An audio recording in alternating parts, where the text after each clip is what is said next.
Los reinos helenísticos surgieron tras la muerte de Alejandro Magno en el 323 a.C., cuando su vasto imperio se fragmentó.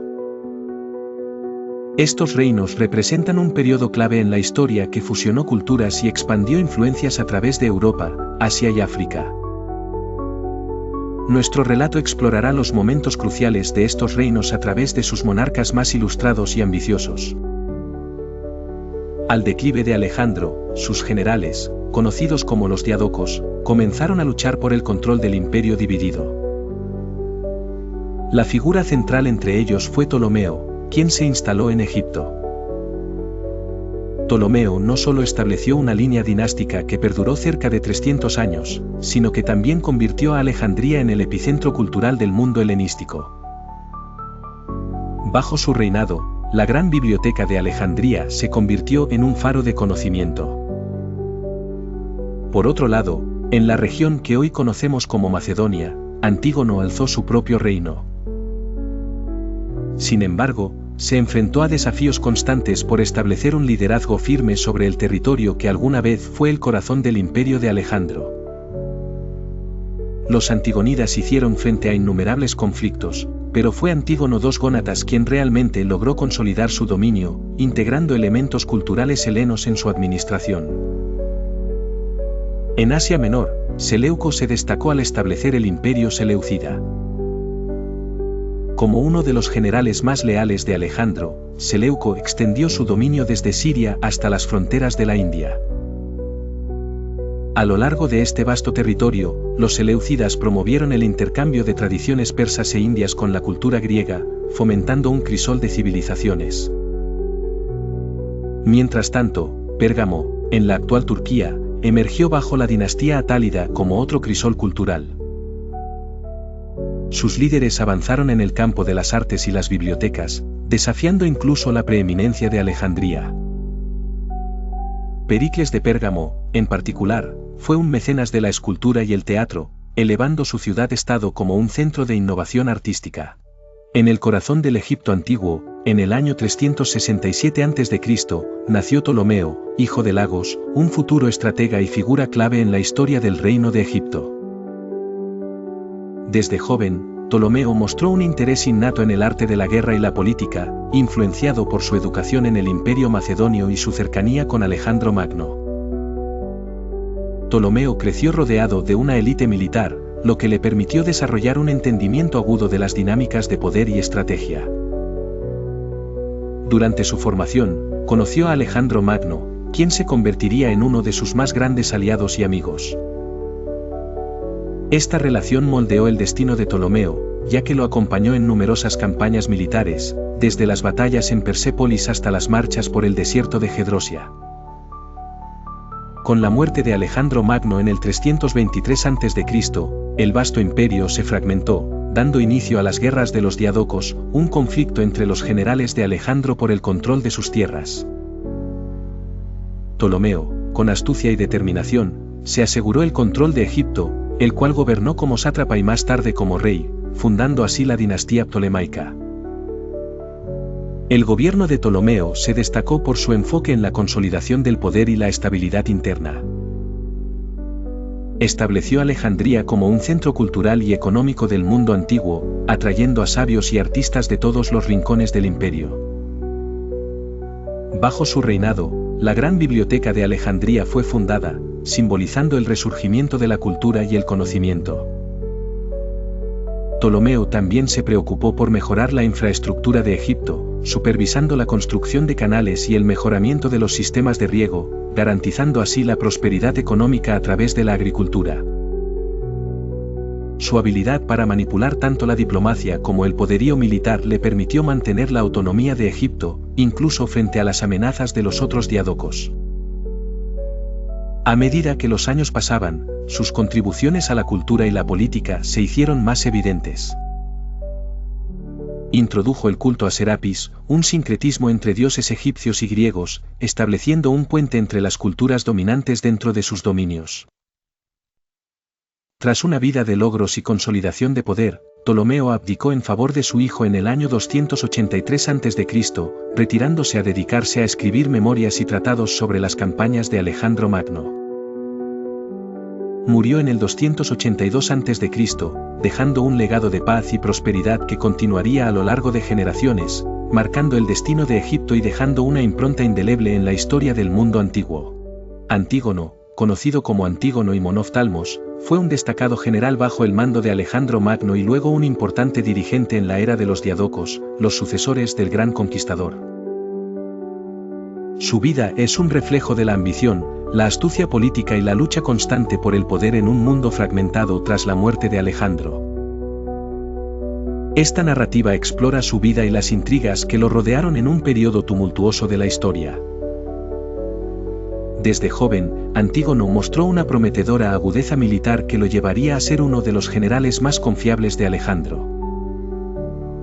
Se ganó el sobrenombre de Monoftalmos tras perder un ojo en batalla, pero esto nunca limitó su capacidad en el campo de batalla. Dotado de una personalidad arrolladora y un carisma indudable, sus tropas lo seguían con lealtad ciega. Con la prematura muerte de Alejandro en 323 a.C., sin dejar un heredero claro, el imperio casi de inmediato comenzó a fracturarse. Los antiguos generales de Alejandro, conocidos como los Diadocos, comenzaron a repartir el inmenso territorio del difunto rey. Antígono tomó control inicialmente de Frigia y luego extendió su influencia sobre gran parte de Asia Menor. El guión de su vida se ve marcado por una serie de enfrentamientos que moldearían su destino. Siempre en guardia contra su gran rival, Eumenes de Cardia, Antígono desplegó sus astucias militares para neutralizarlo. La lucha culminó finalmente con la captura y ejecución de Eumenes, lo que consolidó el control de Antígono sobre Asia Menor y le permitió centrar su atención en Grecia y Macedonia, buscando recrear el imperio de Alejandro bajo su control. El poder de Antígono no pasó desapercibido, y no tardó en despertar los recelos de otros diadocos. Especialmente notable fue su conflicto con Ptolomeo, gobernador de Egipto, quien vio en Antígono una amenaza a su dominio. Sin embargo, el clímax de su historia llegó con la batalla de Ipsos en 301 a.C., donde las fuerzas combinadas de sus rivales, incluyendo a Seleuco y Lisímaco, se posicionaron para enfrentar a Antígono y su hijo Demetrio. A pesar de su avanzada edad, Antígono lideró a sus tropas con la misma energía de antaño. Antígono II Gónatas fue un influyente gobernante macedonio que reinó durante buena parte del siglo III a.C. Nacido alrededor del 319 a.C., era hijo de Demetrio y Poliorcetes. Y nieto de Antígono y Monoftalmos, dos figuras prominentes durante el periodo de los Diadocos que siguió a la muerte de Alejandro Magno. Desde joven, Antígono II mostró habilidades políticas y militares que le serían cruciales en su vida. Su nombre, Gónatas, proviene de un bastión en Tesalia, lo que ya evoca su conexión con la estrategia y la defensa territorial. Uno de sus mayores logros fue restablecer el control macedonio sobre Grecia. Durante su reinado en el periodo posterior a la lucha por los sucesores de Alejandro, conocido como las guerras de los Diadocos y posteriores enfrentamientos con los epígonos, Gónatas consolidó su poder enfrentándose a amenazas internas y externas. El contexto en el cual ascendió fue complejo. Tras la muerte de Alejandro, el anhelado orden que él había impuesto se fragmentó en sucesivas pugnas entre sus generales. La dinastía de Antígono había perdido terreno, pero Antígono II, al igual que su padre, utilizó tanto la diplomacia como la fuerza militar para asegurar su linaje.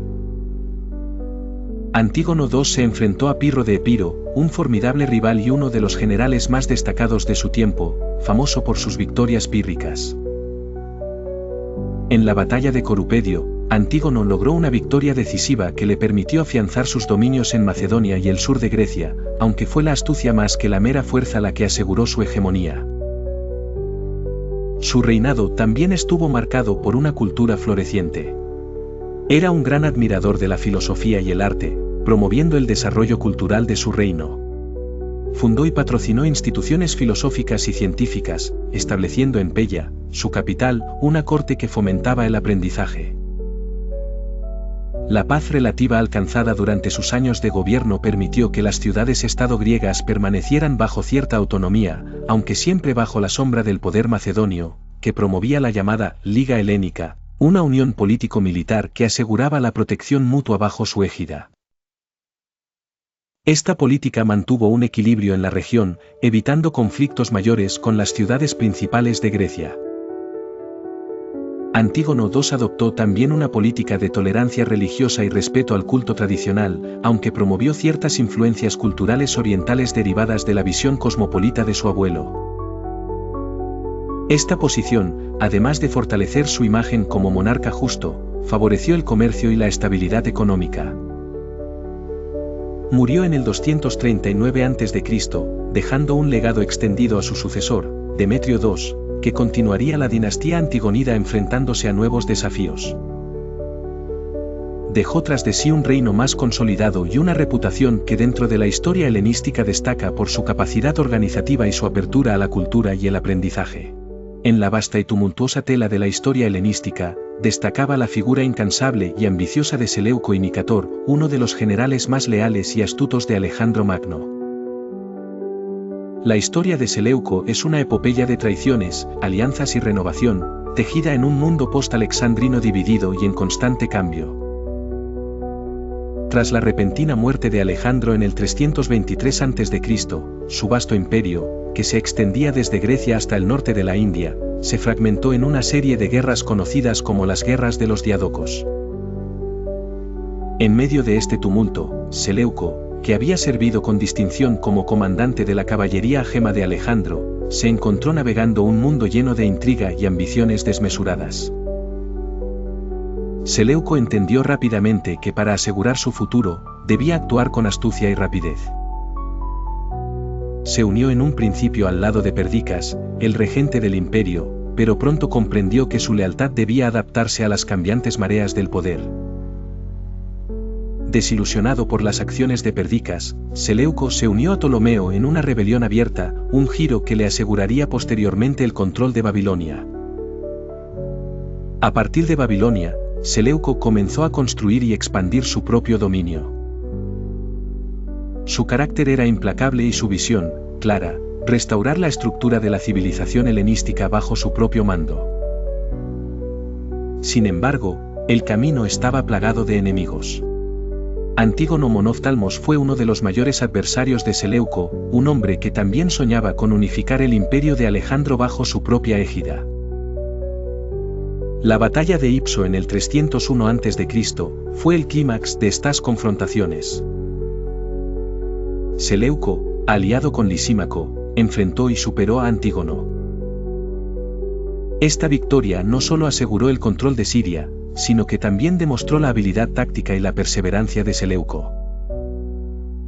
Sin embargo, el poder tiene un alto costo. La ambición de Seleuco no estaba satisfecha con la victoria en Ipso. Anhelaba la unificación completa del antiguo imperio de Alejandro. En su camino para lograr esto, tuvo que lidiar no solo con enemigos externos, sino también con traiciones internas. La dinastía Atálida fue una de las muchas que dejaron una huella indeleble en la historia del mundo antiguo.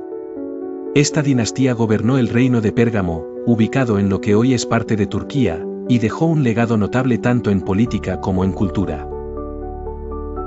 El relato de su ascenso y caída es una saga que combina astucia política, batallas vitales, y un fervor por el desarrollo cultural y artístico. La historia comienza a finales del siglo III a.C. con Filetero, el fundador de la dinastía. Filetero era originalmente un oficial bajo las órdenes de Lisímaco, uno de los generales de Alejandro Magno. Sin embargo, tras la muerte de Lisímaco, Filetero logró establecer su propio dominio en Pérgamo hacia el 282 a.C.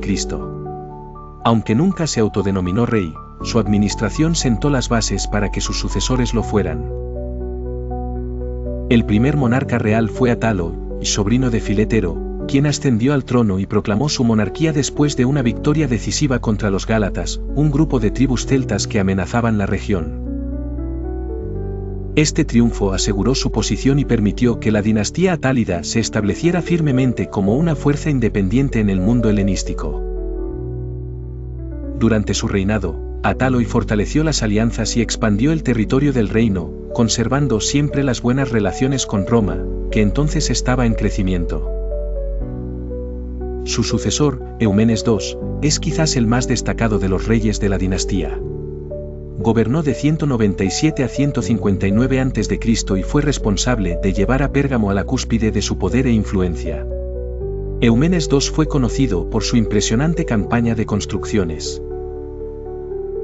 Bajo su liderazgo, Pérgamo se convirtió en un centro cultural de primer orden, comparable a Alejandría o Atenas.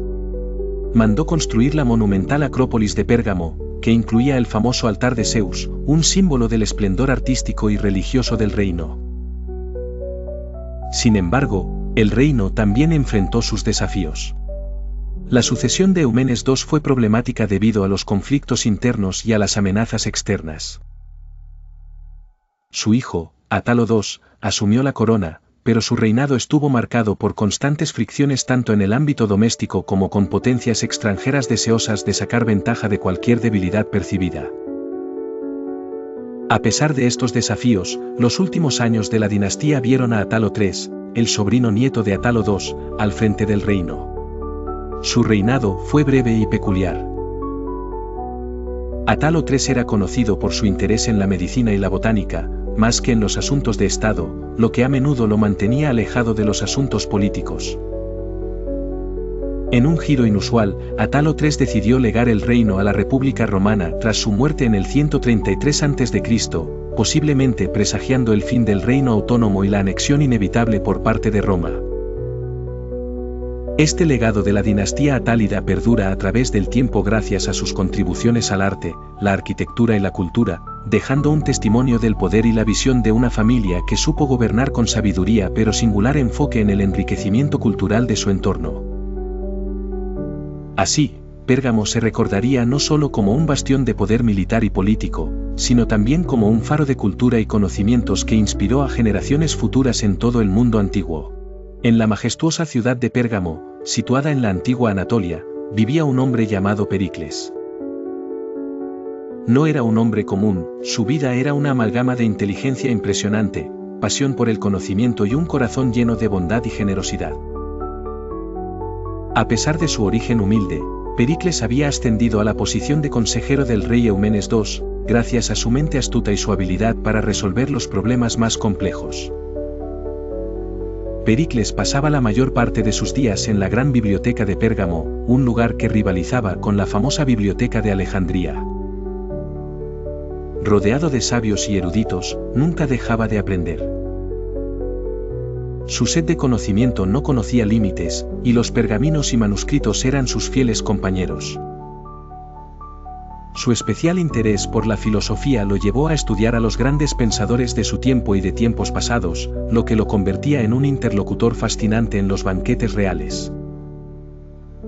Una vez, la ciudad enfrentó una sequía devastadora, y con ella, la amenaza del hambre.